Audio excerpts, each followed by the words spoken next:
যেটা খাইতে মজা সেটা কিন্তু কষ্টও আছে। কষ্ট ছাড়া কোনোটাই কিন্তু ভালো লাগে না। এই হাঁসটা হলো রাজহাঁস।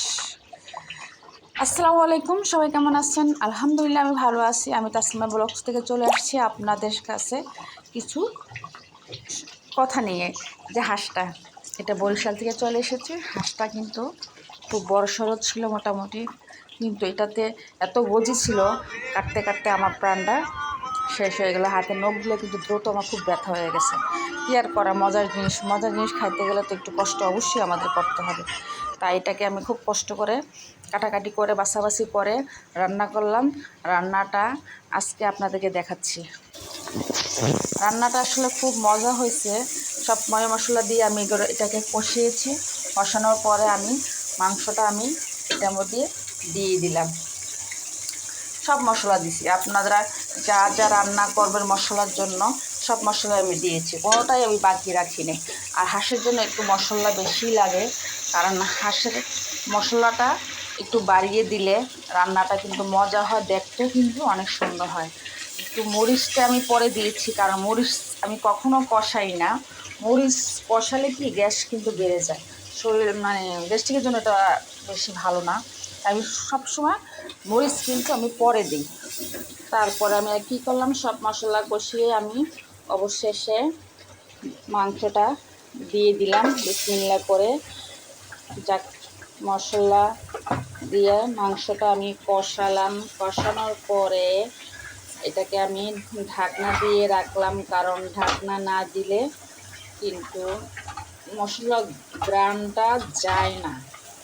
তা বেশিরভাগই আমি এটাকে এর সাথে একটা রসুন দিয়ে দিয়েছি। আর রসুন খাওয়া নাকি ভালো।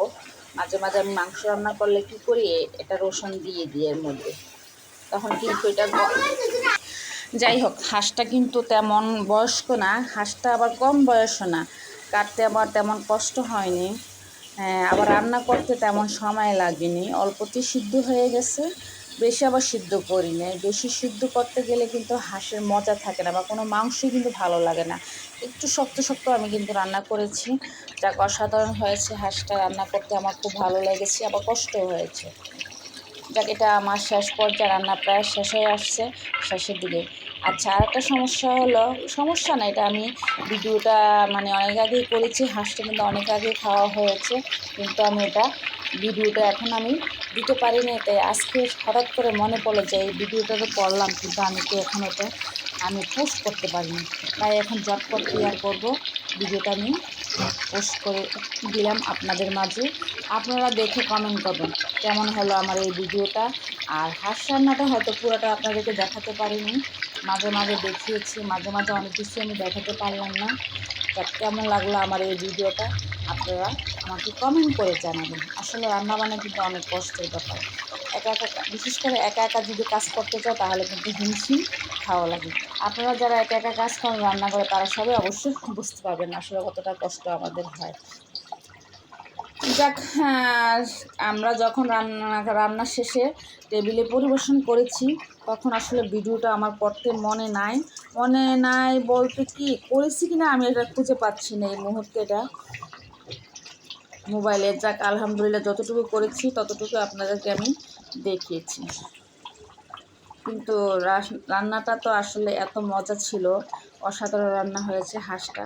আর এইসব হাঁস কিন্তু আমাদের সব সময় খাওয়া হয় না। এই মনে করেন আপনার বছরে হয়তো 2 বছরে কিন্তু একটা খাওয়া হয়। এই ধরনের হাঁস খেতে কিন্তু অনেক কষ্ট, ঝামেলা। তারপরে হাঁসের মাংস কিন্তু খুব মজা।